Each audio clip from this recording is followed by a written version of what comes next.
Vous regardez toujours 24 heures en Alsace. Nos premiers invités ce soir sont Sylvestre Thiemtoré et Armadou Gambo. Vous êtes environnementaliste et vous êtes coordinateur du secrétariat permanent des ONG au Burkina notamment. Et vous êtes ici présent à Strasbourg pour un sommet qui démarre demain, le Desertif Action, un sommet international sur la désertification. Plus de 300 acteurs sont attendus, des personnes qui viennent du monde entier, des ONG, des associations, des scientifiques, des collectivités locales. Donc, il y a donc des ateliers pour les professionnels et puis il y a également des expositions au grand public. On vous donnera toutes les informations en fin d'interview. Et donc, vous faites partie des intervenants de ce sommet. Alors, on peut peut-être commencer par une définition. Qu'est-ce qu'on entend par désertification ? Ok. Merci, madame. Merci de nous avoir invités sur ce plateau. Donc, la désertification est un fléau qui affecte des millions de personnes au niveau des zones arides et semi-arides à travers le monde, notamment en Afrique. Et la désertification est la principale cause de dégradation des terres, de l'insécurité alimentaire, de la pauvreté des populations, de l'abandon des territoires et des migrations.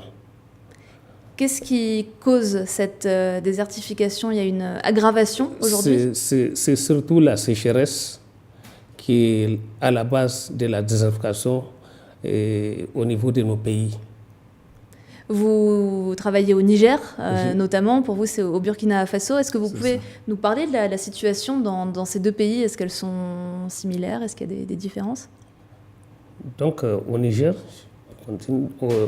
nous, et suite à la mise en œuvre de la Convention internationale de lutte contre la désertification, actuellement, c'est à cause de sa mise en œuvre que nous organisons le sommet présent ici, qui va commencer demain à Strasbourg.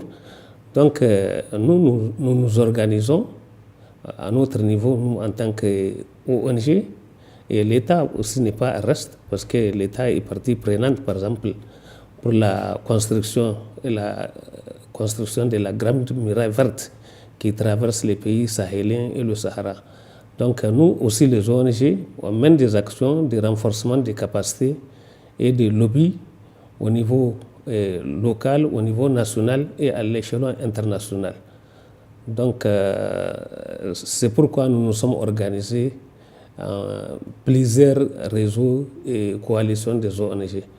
Nous faisons partie actuellement d'un réseau que nous avons mis en place, toujours dans le cadre de la mise en œuvre de la Convention. Nous l'avons mis en place avec une ONG française qui s'appelle CARI. Donc, avec cette ONG et des coalitions des ONG de 4 pays, de 3 pays sahéliens, à savoir le Niger, le Burkina Faso et le Mali. Donc, nous avons mis en place le RESAD. À travers ce RESAD, nous menons des actions, des activités au niveau de nos pays pour amener la population à mieux se prendre en charge et à s'adapter à ce phénomène de la désertification. Donc, on mène des activités terrain. Comment ça se traduit sur le terrain ? C'est des travaux d'irrigation forcément ? C'est toujours en lien avec les cultures ou c'est plus global ? C'est des travaux de récupération des terres. On enrichit les terres. On fait des banquettes, des demi-lunes pour enrichir les terres. Et puis on fait des activités d'infiltration des eaux dans les sous-sols. Et aussi des plantations d'arbres. Et ce n'est pas seulement ça qui s'est fait, mais aussi on appuie les populations pour mener des activités qui leur permettent d'avoir des revenus pour mieux rester au niveau de leur terroir villageois. Donc ce sont ces activités que nous menons au niveau de nos pays. Et au Burkina Faso, est-ce que la situation de la désertification est pareille qu'au Niger ? Je dirais que la situation n'est pas pareille qu'au Niger parce que du point de vue des superficies, le Niger c'est pratiquement un pays à la taille d'un continent. Le Burkina Faso fait à peine 1 200 000 km². Et je dirais qu'en termes de proportion, le pays est affecté à environ 1/3, 2/3 par la question de la désertification. Et si vous le permettez, quand on parle de désertification aujourd'hui, pour que les gens comprennent à quoi ça peut ressembler, c'est vraiment une dégradation continue des terres et aussi d'assèchement des sols, d'assèchement des cours d'eau. C'est comme si vous relevez d'ici 3 mois, vous trouvez que le Rhin, il n'y a plus d'eau. Les arbres que vous avez au bord des voies, il n'y a plus d'arbres, les arbres se sont asséchés, ou les champs où les cultivateurs, producteurs produisent habituellement, on ne peut plus produire parce que les terres sont devenues très rudes, ou encore il n'y a plus de pluie.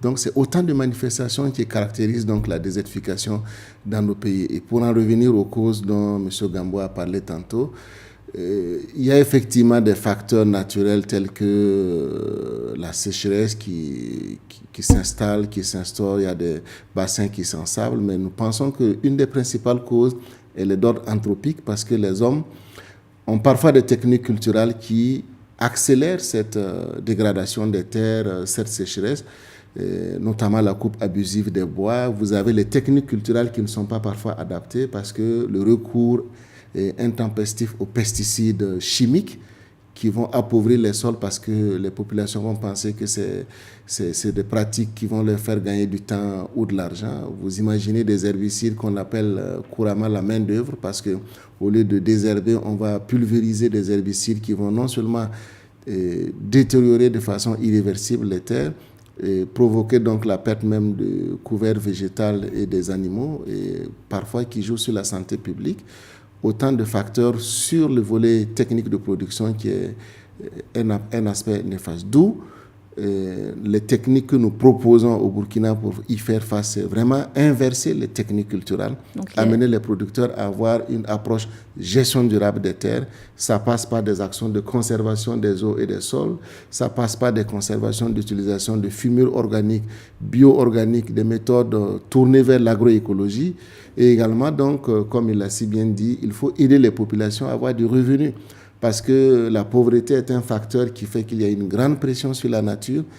Et vous n'imaginez pas, dans les villages, les gens vont devoir couper du bois vert pour pouvoir aller vendre et subvenir à leurs besoins d'alimentation, de prise en charge de la scolarité de leurs enfants.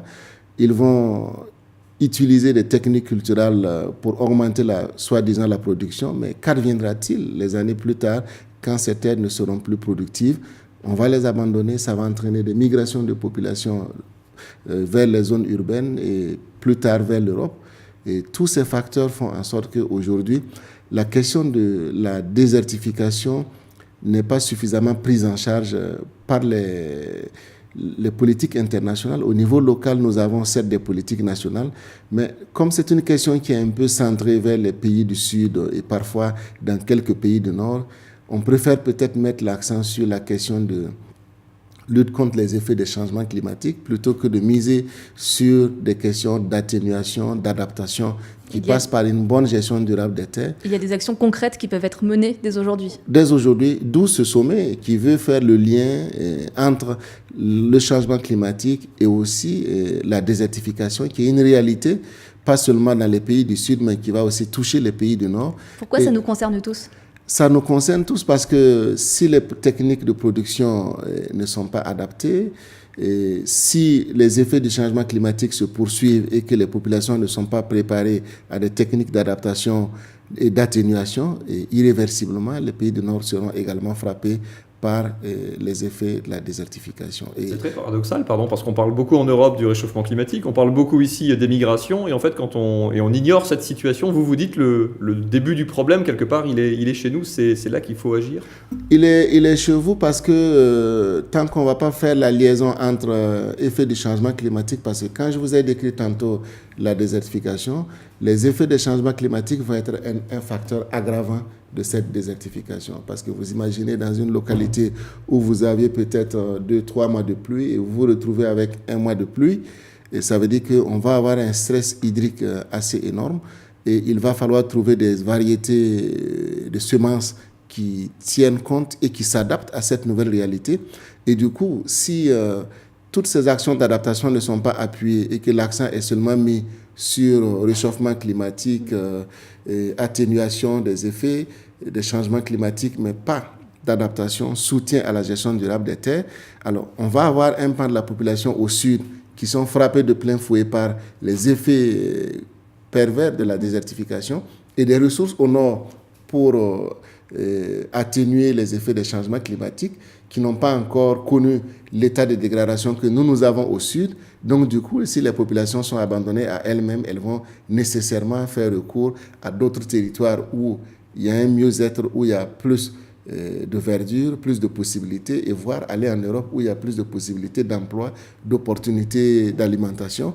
Et je ne sais pas si cette situation perdure, quelles vont être les conséquences de part et d'autre. Alors pour finir rapidement, peut-être juste un dernier mot très rapide, ce sommet va aboutir à la déclaration de Strasbourg mercredi. Cette déclaration, elle sera ensuite présentée en Chine lors d'un sommet international des Nations Unies, la COP 13, mais également donc en septembre, et au mois de septembre aussi, il y a un sommet sur le climat, sur le changement climatique à Agadir. Qu'est-ce que vous attendez donc en quelques mots de ce sommet de Strasbourg, de cette déclaration? Bon, le sommet de Strasbourg, c'est un sommet de concertation et un sommet de partage et d'échange d'expériences entre les acteurs non étatiques de plusieurs pays du monde. Donc, c'est suite à ces assises-là que nous allons vraiment nous entendre sur une déclaration commune concernant le problème que pose la désertification et le changement climatique. Il faut concilier, comme l'a dit bien Sylvestre, il faut concilier les deux phénomènes qui sont vraiment la principale source des problèmes climatiques dans le monde actuellement. Merci d'avoir été nos invités aujourd'hui. Donc le sommet Désertification, c'est aussi une programmation off et grand public. Dans quelques instants, ce soir à 20h30, il y a un concert de Tété et André Manoukian à l'église Saint-Paul à 20h30. Et puis jusqu'à vendredi, une exposition à découvrir Place Broglie avec des dessins de presse que vous avez certainement vu défiler pendant cette interview.